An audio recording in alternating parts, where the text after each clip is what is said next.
오늘도 값없이 베풀어 주시는 주님의 끝없는 은혜를 누리며 승리하는 꿈밀의 모든 분들이 되기를 소망합니다.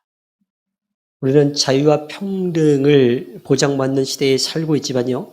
자본주의 사회이기 때문에 물질 또는 그 물질을 통해서 얻게 되는 그러한 권력 때문에 때로는 자유를 억압당하거나 혹은 평등을 보장받지 못하는 일들이 생겨나기도 합니다. 부모 찬스라고 하는 말이 있죠. 부모의 명망, 인맥, 또 부와 권력 등 그 사회적 배경을 기회 삼아서 이득을 누리는 것을 말합니다. 예나 지금이나 자녀에게 좋은 것을 해주고 싶은 그 부모의 마음은 변하지 않았는데 이 부모 찬스가 있느냐 없느냐라고 하는 것에 따라서 삶의 출발선이 다르거나 혹은 이 삶을 살아가는 그 길이, 그 코스가 난코스이냐 혹은 좀 편한 코스이냐 이렇게 달라진다라고 그렇게 여기기 때문에요.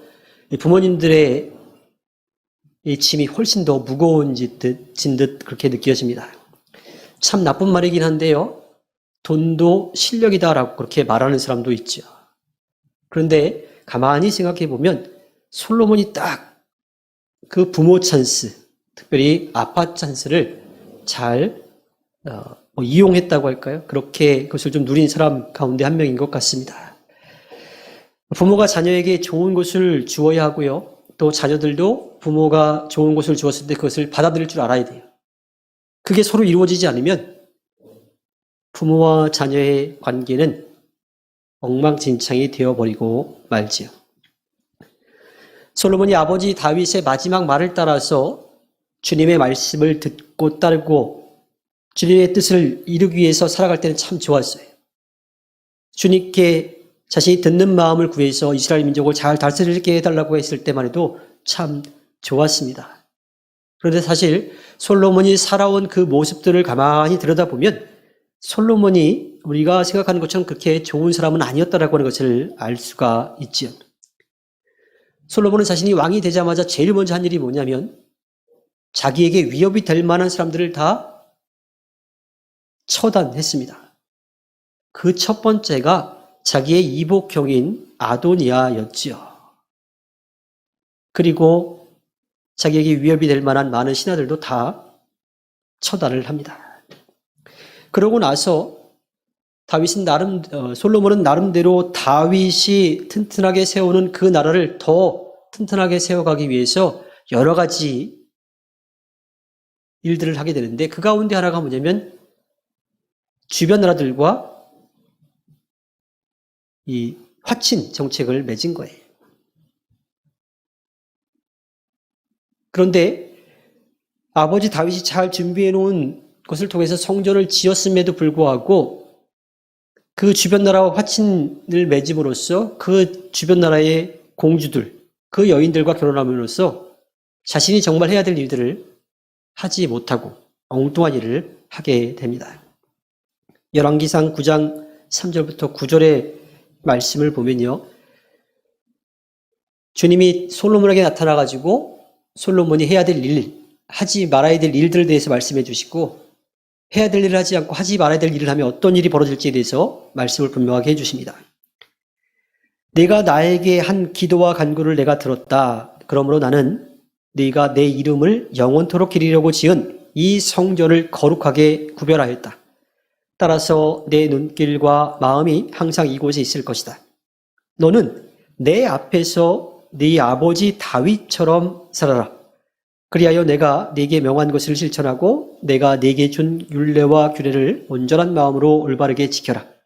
그리하면 내가 네 아버지 다윗에게 이스라엘의 왕자에 앉을 사람이 그에게서 끊어지지 아니할 것이라고 약속한 대로 이스라엘을 다스릴 네 왕자를 영원히 지켜주겠다. 그러나 너와 네 자손이 나를 따르지 아니하고 등을 돌리거나 내가 네게 일러준 내 계명과 율례를 지키지 아니하고 곁길로 나아가서 다른 신들을 섬겨 그들을 숭배하면 나는 내가 준 그 땅에서 이스라엘을 끊어버릴 것이고 내 이름을 기리도록 거룩하게 구별한 성전을 외면하겠다. 그러면 이스라엘은 모든 민족 사이에서 한낱 속담거리가 되고 웃음거리가 되고 말 것이다.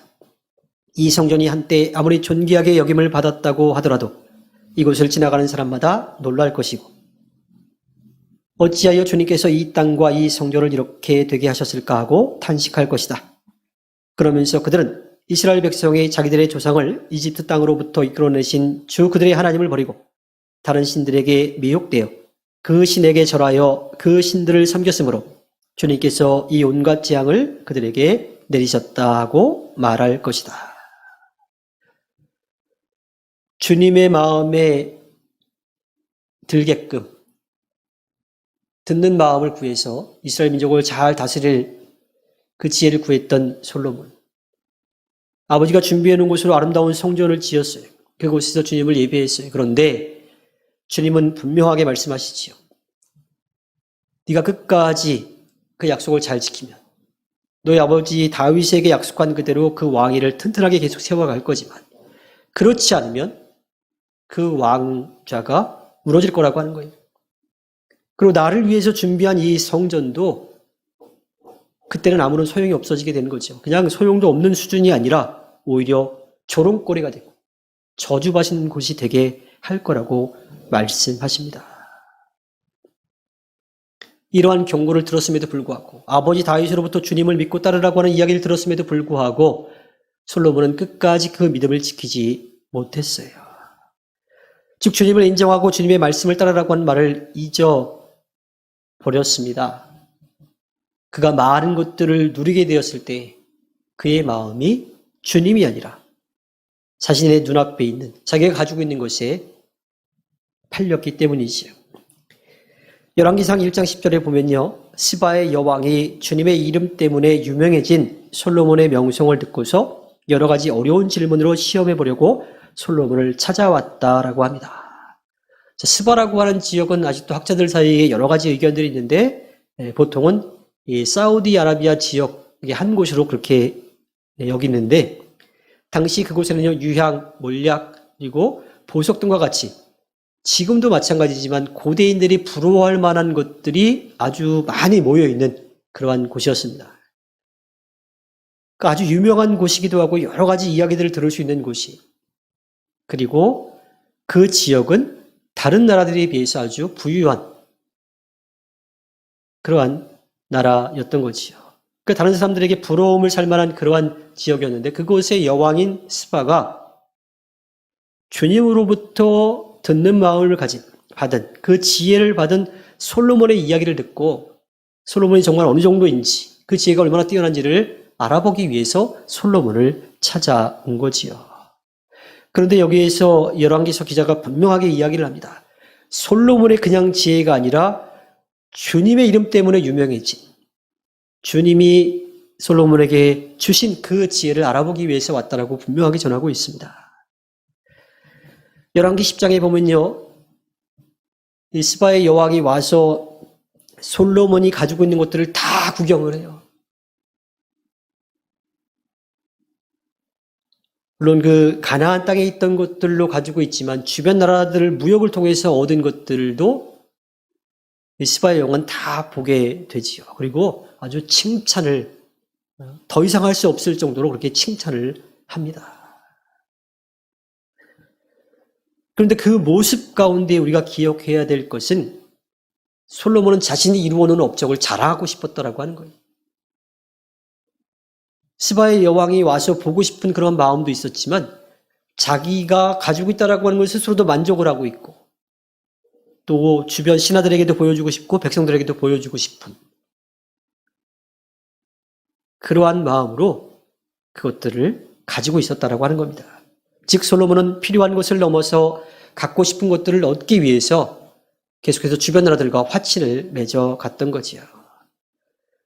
자, 그런 이야기가 끝나고 나서 오늘의 말씀이 시작이 됩니다. 열왕기상 11장 1절에 솔로몬 왕은 외국 여자들을 좋아하였다. 이집트의 바로의 딸 말고도 모압 사람과 암몬 사람과 에돔 사람과 시돈 사람과 헷 사람에게서 많은 외국 여자를 후궁으로 맞아들였다. 열왕기서 기자는 솔로몬이 지금 주님이 하지 말라고 하신 그 일들을 하고 있는 것을 고발하고 있어요. 그리고 아주 보란 듯이 솔로몬이 외국 여자들을 얼만큼 왕비로 삼았는지, 후궁으로 삼았는지도 고발을 합니다. 열왕기상 11장 3절에 그는 자그마치 700명의 후궁과 300명의 첩을 두었는데 그 아내들이 그의 마음을 사로잡았다. 이 말씀을 대할 때마다 늘 떠오르는 한 왕이 있죠. 백제의 몰락을 가져왔다라고 할까요? 한 그 의자 왕입니다. 물론 역사적으로 증명된 것은 아니에요. 역사적으로 인정받지는 못하지만 야사로 알려져 있지만 의자 왕에게는 늘 삼천궁녀가 뒤따라 오지요. 자, 그렇게 본다면 이 솔로몬이 후궁으로 맞은 그러한 이 1000여 명 정도의 이제 사람들에 비하면 의자 왕이 더 많은 수의 그런 궁녀를 데리고 있지 않았을까라는 생각을 하기도 합니다. 그런데 분명한 것은 의자 왕은 궁녀이고 솔로몬은 후궁이 1000명이라고 하는 거지요. 물론 숫자 자체가 중요한 것은 아닙니다. 더 중요한 건 그 다음에 있어요. 열왕기상 11장 2절에 주님께서 일찍이 여러 민족을 두고 이스라엘 자손에게 경고하신 일이 있다. 너희는 그들과 결혼을 하고자 해서도 안 되고 그들이 청혼하여 오더라도 받아들여서는 안 된다. 분명히 그들은 너희의 마음을 그들이 믿는 신에게로 기울어지게 할 것이다 하고 말씀하셨다. 그런데도 솔로몬은 외국 여자들을 좋아하였으므로 마음을 돌리지 못하였다. 주님이 분명하게 경고하셨음에도 불구하고 솔로몬은 자기가 누리고 싶은 것, 즐기고 싶은 것을 위해서 그것을 알면서도 애써 모른 척 했을지도 모르겠어요. 주님이 이스라엘 민족에게 다른 나라 사람들과 결혼하지 말라고 하신 이유는 분명합니다. 주님을 등지고 아무것도 할 수 없는 우상에게로 그들을 이끌 것이기 때문이죠. 주님께 지혜를 구해서 얻은 솔로몬이라 하더라도요, 결코 다르지 않았던 겁니다. 우리는 다시 주님이 모세를 통해서 이스라엘 사람들에게, 특별히 이스라엘 왕으로 세워질 사람에게, 그 지도자에게 들려주는 말씀을 우리가 좀 한 번 더 확인할 필요가 있습니다. 신명기 17장 16절과 17절입니다. 왕이라 해도 본말을 많이 가지려고 해서는 안 되며 군말을 많이 얻으려고 그 백성을 이집트로 보내서도 안 됩니다. 이는 주님께서 다시는 당신들이 그 길로 되돌아가지 못한다고 말씀하셨기 때문입니다. 왕은 또 많은 아내를 둠으로써 그의 마음이 다른 데로 쏠리게 하는 일이 없어야 하며 자기 것으로 은과 금을 너무 많이 모아서도 안 됩니다. 분명히 주님은 모세를 통해서 이스라엘 민족을 다스릴 존재가 어떠한 마음을 가지고 살아가야 될지 또 하지 말아야 될 일들에 대해서 분명히 말씀해 주셨어요. 이 이야기를 모세가 이스라엘 민족에게 하지 않았을까요? 분명하게 했을 겁니다. 다윗은 주님에 대해서 알았어요. 주님의 말씀을 알았지요. 그래서 솔로몬에게 이 이야기도 분명하게 해 주었을 겁니다. 그런데 지금 솔로몬은 어때요? 주님이 하지 말라고 한 일들을 다 하고 있죠. 군말을 많이 가지려 해서는 안 된다라고 하는 것은요, 이 무력으로 내 욕심을 채우려고 다른 나라를 점령해서는 안 된다라고 하는 거예요. 다른 나라뿐만 아니라 자신이 돌보아야 될 백성에게 위협하면서 그들의 것을 빼앗아서는 안 된다라고 하는 거예요. 평화롭게 자신에게 맡겨진 사람들을 돌봐야 되고 또 주변 나라들과도 그 좋은 관계를 유지해야 된다라고 하는 이야기인 거죠. 아내를 많이 두지 말라고 하는 것은 무엇일까요? 그것은요, 이 이방 아내에 대한 이야기도 마찬가지인데, 아내를 많이 들이게 되면 쾌락에 빠질 수밖에 없어요. 음란에 빠질 수밖에 없습니다. 음란하게 되면 자기의 뿐만 아니라 자기의 가정 또 그 주변에 있는 모든 사람들까지도 다 죄악으로 몰아갈 수밖에 없는 거죠. 그래서 가정이 파탄날 수밖에 없어요. 또 이방 여인에 대한 이야기는 뭐냐면 그냥 같은 민족의 여자들도 아내들도 많이 맞았을 경우에 그런 문제가 생기는데 그보다 더 심각한 문제는 그 주변 나라 이방 신들을 섬기게 되기 때문에 그것을 막은 겁니다. 자신을 위해서 은과 금을 많이 모아서도 안 된다라고 하신 말씀은요, 자꾸 그거에 눈이 가게 되고 마음이 가게 돼요. 그리고 주님이 그 사람을 위해서 베풀어 준 건데, 또 그것을 통해서 자신에게 맡겨진 사람들을 돌보라고 하신 건데, 그것을 자기의 욕심으로 채워가고요. 또 마치 자신이 그것을 자기의 능력으로 얻었다라고 하는 교만한 마음을 갖게 되기 때문이죠. 특히나 이 높은 자리에 있는 사람들은요, 물질의 욕심을 내기 시작하면 부패할 수밖에 없어요. 청탁 들어오게 되고요. 그걸 거절하지 못하게 되는 거죠. 그리고 겸손하게 또 주님이 주셨다라고 하는 마음으로 살아가라고 하는 이야기들을 하셨는데, 솔로몬은 지금 그 세 가지를 다 그 반대로 하고 있습니다. 사실은 솔로몬뿐만 아니라 왕들이 다 이 세 가지에 다 넘어가는 그런 모습들을 보이기도 하지요. 솔로몬은 여기에서 그치지 않습니다. 열왕기상 11장 5절과 6절에 보면요, 솔로몬이 시돈 사람의 여신 아스타롯과 암몬 사람의 우상 밀곰을 따라가서 주님 앞에서 악행을 하였다. 그의 아버지 다윗은 주님께 충성을 다하였으나 솔로몬은 그러하지 못하였다.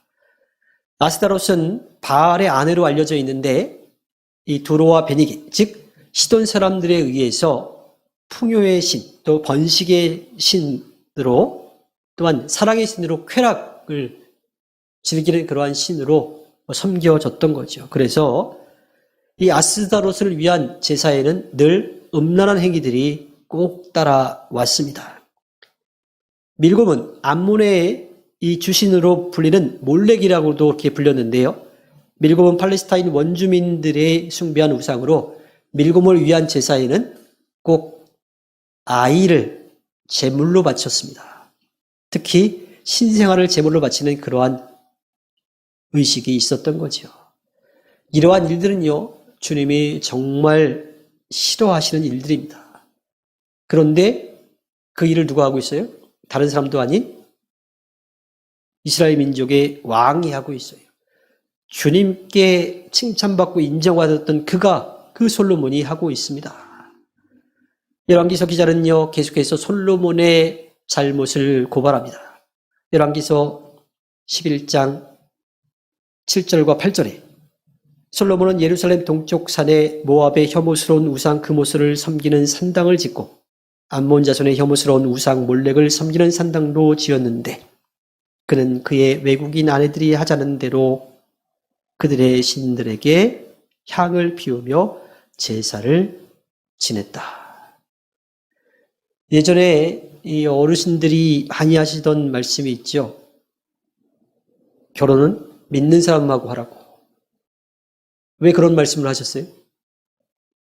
믿지 않는 사람하고 결혼을 하게 되면 신앙생활을 하기가 참 어려운 일들이 많이 생기기 때문이죠. 지금은 전혀 다르죠. 왜냐하면 결혼을 하더라도 각자의 삶에 대한 것을 다 인정해 주니까, 존중해 주니까. 물론 본인도 그렇게 인정받고 싶어서 그런 일들이 많지 않겠지만 예전에는 좀 달랐잖아요. 그러다 보면 이 갈등이 생기기도 하고 또 신앙생활을 제대로 할 수 없는 상황들이 벌어지기 때문에 그것을 막기 위해서 결혼을 믿는 사람하고 하라고 그런 이야기를 했어요. 근데 사실 우리들에게 맡겨진 일들 가운데 가장 중요한 게 뭐예요? 주님을 알지 못하는 사람들에게 주님을 전하는 일인 거죠. 그러니까 전도하는 일이. 그렇다면 믿지 않는 사람과 결혼하더라도 그 사람을 전도하면 되는 거예요. 근데 그 일이 참 어려운 일이죠. 아마 숫자적으로 본다면 기독교 신앙을 가진 사람과 기독교 신앙을 가지지 않은 사람이 결혼했을 때에 둘 다 기독교 신앙을 가지게 되는 경우보다 둘 다 기독교 신앙을 가지지 않게 되는, 잃어버리게 되는 그 경우가 훨씬 더 많을 겁니다. 시대 자체가 그러기도 하고요. 또 신앙의 깊이가 점점 얕아지기 때문에도 그렇기도 하지요. 물론 안 되는 건 아니지만 그만큼 열심히 필요하다라고 하는 거예요. 그래서 난 저 사람 결혼해서 전도할 거라고 하는 마음을 그렇게 쉽게 가져서도 안 되고요. 또 그런 마음을 가졌더라면 정말 기도로 준비하고 그 사람을 살아가는 마음으로 그렇게 전도하고 또 아름다운 가정을 이루어 가야만 하는 겁니다. 자, 솔로몬은요, 화친 정책으로 주변 나라의 공주들을 아내로 맞았어요. 그랬더라면 솔로몬이 해야 될 일은 뭐냐면 이방신을 섬기는 여자들이라 하더라도 그들에게 주님의 사랑과 은혜를 전했어야죠. 그들이 주님을 예배할 수 있게끔 했어야죠. 그런데 거꾸로 솔로몬은 그 이방신들을 위한 산당도 짓고 거기에 가서 자기가 직접 제사를 지내고 있어요. 주님이 이스라엘 민족에게 하지 말라고 했던 그 우려됐던 일들이 현실로 나타나게 된 거지요. 주님의 말씀을 따르지 않고 주님을 등지고 떠난 우상을 섬긴 솔로몬은 그에 따른 책임을 져야 했습니다. 열왕기상 11장 11절부터 13절의 말씀을 보면 내가 이런 일을 하였고 내 언약과 내가 너에게 명령한 내 법규를 지키지 아니하였으니 내가 반드시 네게서 왕국을 떼어서 네 신하에게 주겠다. 다만 네가 사는 날 동안에는 네 아버지 다윗을 보아서 그렇게 하지 않겠지만 네 아들 때에 이르러서는 내가 이 나라를 갈라놓겠다. 그러나 이 나라를 갈라서 다 남에게 내주지는 않고 나의 종 다윗과 내가 선택한 예루살렘을 생각해서 한 지파만은 네 아들에게 주겠다. 주님을 등지고 떠난 일, 주님을 예배했어야 될 솔로몬이 오히려 주님을 예배하지 않고 주님이 하지 말라고 하신 그 일들을 하면서 우상을 섬기는 일을 했어요. 그에 따른 책임으로 그 나라를 쪼개겠다고 하는 거죠. 게다가 뭐 반으로 뚝 쪼개는 것도 아니고 한 지파만 솔로몬의 아들에게 주겠다라고 말씀하십니다. 그런데 여기에도 아빠 찬스가 생겼죠. 아버지 다윗을 봐서 내 때는 하지 않고 네 아들 때에 그렇게 하겠다라고 말씀을 하십니다. 그렇게 솔로몬의 아들 르호보암이 이스라엘 민족의 왕이 되지만 유다 지파의 왕이 될 뿐이었죠. 나라는 둘로 나누어져서 싸우게 됩니다. 물론 거기에는요, 르호보암의 아주 엉뚱한 욕심이 한몫하기는 했지요. 우리는 다음 주에 그 이야기를 함께 나눌 겁니다. 사람들이 부러워할 만한 것들을 가지고 있다고 해서요, 꼭 좋은 것만은 아닙니다. 그만큼 해야 될 일도 많고 책임져야 될 일도 많아요. 그리고 그만큼 넘어뜨리려고 하는 유혹도 많지요. 꼭 나는 안 그래, 나는 절대로 그 유혹에 넘어가지 않아 하는 사람들이 꼭 넘어가요. 스스로 유혹을 이겨낼 수 있는 사람은 아무도 없습니다. 유혹은 한 번에 끝나지 않고요. 넘어질 때까지 그것도 점점 더 크게 이어지기 때문입니다. 그래서 우리는 유혹에 넘어지지 않도록 우리를 도와주시는 주님을 의지해야 합니다. 이것은 물질적인 것뿐만 아니라 또 어느의 권력이라고 하는 것뿐만 아니라 주님께 받은 그 달란트도 마찬가지. 그것을 주님께서 주셨다라고 하는 것, 나에게 맡겨주셨다라고 하는 생각을 하지 않고 내가 이루었다라고 하는 것도 그것을 통해서 다른 사람들에게 나를 드러내려고 하고 또 다른 사람을 업신여기려고 하는 그런 마음이 있다라면 그 모든 것이 다 우상이 되는 거고요. 그 모든 것이 다 그 사람을 넘어뜨리는 유혹이 되는 겁니다. 올라가는 건 쉬워도 떨어지는 것은 한순간입니다. 진실한 마음을 얻고 계속해서 지켜가려고 하는 그 열심이 우리들에게 분명하게 필요합니다. 겸손하게 시작했지만 교만해질 수 있다라고 하는 그것은요, 우리가 부족하고 연약하다라고 하는 겁니다. 그것이 우리의 현실이죠. 우리는 그것을 인정하고 주님께 지혜를 구해야 하고요. 또 주님께서 우리를 믿고 맡기셨다라고 하는 겸손한 마음 가운데 우리가 아니라 주님이 행하시는 것을 보고 주님의 뜻을 이루기 위해서 열심을 내야 합니다. 그것이 주님께서 우리들에게 기대하시는 일이고요. 또한 그 일을 기뻐하십니다. 주님께서 우리들에게 필요한 만큼 필요한 때에 채워주실 것을 믿고 맡기며 나아가 주님께 기쁨을 드리는 꿈일의 모든 분들이 되기를 주님의 이름으로 부탁드립니다. 기도하겠습니다.